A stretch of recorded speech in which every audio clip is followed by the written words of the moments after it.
setting new standards in podcast excellence. You have joined the WBT, fully focused on business and taxes. Here is your host, Michael Lodge. And thank you for joining me. I'm so happy that you're here. I think you and we need to do some investigation here. Yesterday, I was shocked to see and shocked to learn that Dr. Seuss is racist. Now, I have been reading Dr. Seuss all my life, and yes, I'm white. So, since being white, is it racist now to read Dr. Seuss? I have looked and I've looked through all of his sayings, and I'm telling you, I can't find one racist word or saying in the whole group of Dr. Seuss. We have a problem here. A big-time problem. So you and we're going to go through some of his sayings, and we're going to see where is that racist remark that makes Dr. Seuss so racist. Is it in his name? Is Dr. Seuss? Is it a far-right name? Is that the problem? And that librarian that is saying, hey, Dr. Seuss is racist, so I'm going to return the books. Let's look at some of his sayings. And you and let's kind of go through this and see whether or not, if we can find this racism. A person's a person's, no matter how small. I don't see anything there. Do you hear anything? I don't see anything there. Today you are you. That is truer than true. There is no one alive who is youer than you. Individualism. Thinking about doing it your way because you are you. Gosh, maybe that's a liberal thing. They don't want you to be you. They want you to be them. Maybe that's the problem. So remember, everything that doesn't agree with the liberals' main thought process, they don't want you to be you. They want you to be them. Don't cry because it's over. Smile because it happened. Now I don't see anything there. You have brains in your head. You have feet in your shoes. You can steer yourself in any direction you choose. You're on your own, and you know what you know, and you are the guy who'll decide where to go.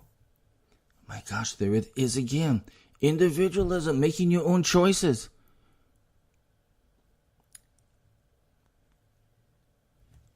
I don't know. I don't hear it there, but I know that liberals don't want you to become an individual. They want you to follow their political agenda. Maybe that's the problem with Dr. Seuss. Maybe that's the problem. Step with care and great tact, and remember that life's a balancing act. From there to here and here to there, funny things are everywhere. Unless someone like you cares a whole awful lot, nothing is going to get better. It's not.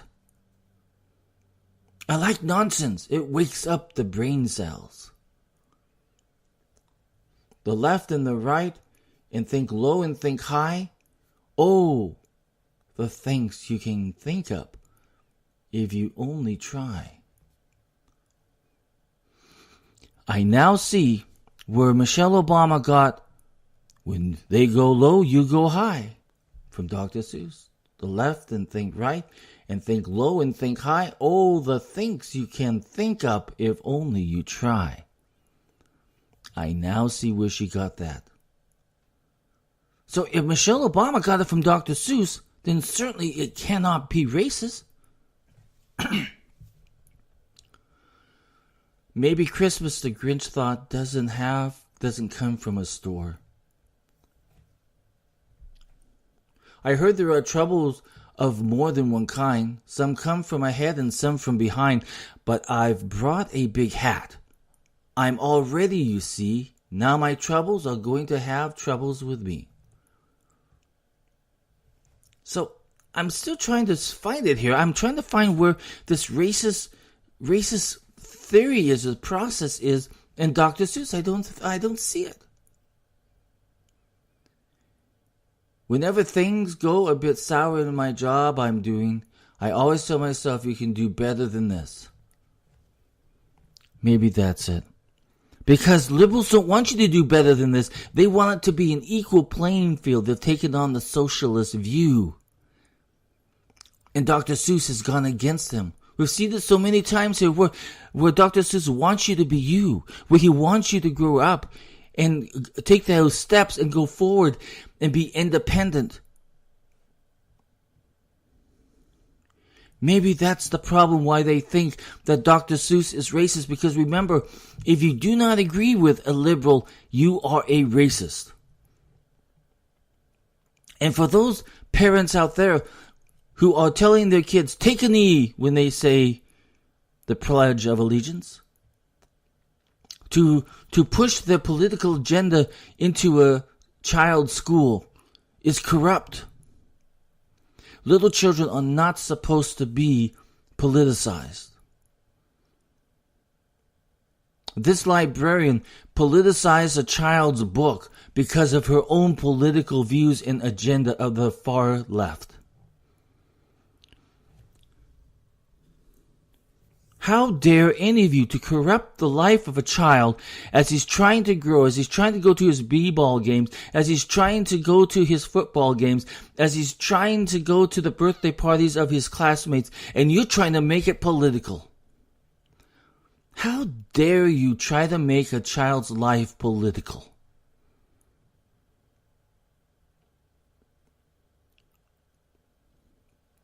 This isn't right.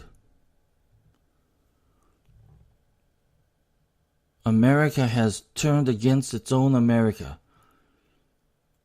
This is a country, and Dr. Seuss even says it in his sayings, that America wants you to be you and wants you to go out and do great things. But if you're going to politicize it for a child, you're going to corrupt his growth. You've pushed an adult thought of politics into a little child, and he knows nothing about what's going on. All that child cares about is being a child. And all that you parents and librarians and school teachers should be concerned about is making sure that child be a child. And if you've got political views and if you've got political thoughts, you leave that child out of it. You don't have the right to corrupt a child's life with politics. Adults' lives are corrupted every single day as we see so many things happening in our country, and we're trying to solve these things because that's what adults do. But children don't have to be involved. They need to be in their study classes and learning how to read and write, and to know how to do mathematical problems, and how to get along with their fellow children on the playground. But you have no right to corrupt that child's life with politics. How cruel and mean to push a political agenda on a small child.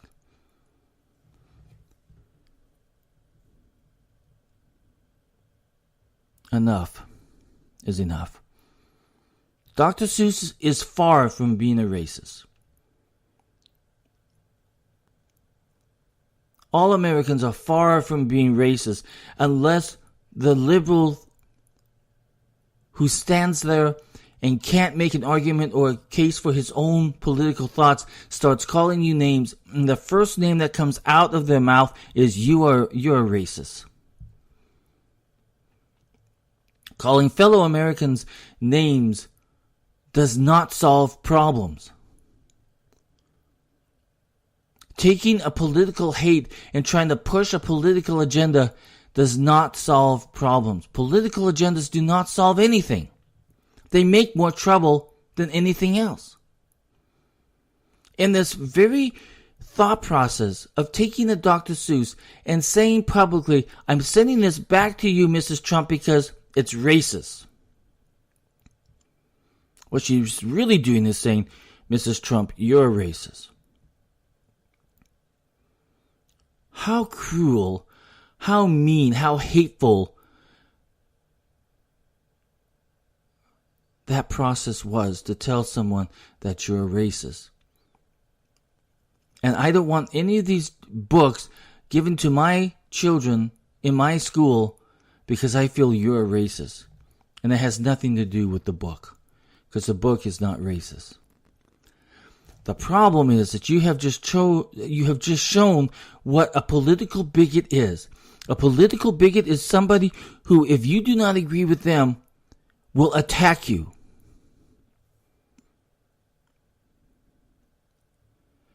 It's amazing. So my friends out there, I submit to you. Dr. Seuss is not political. But the individual who took that book and sent it in was political.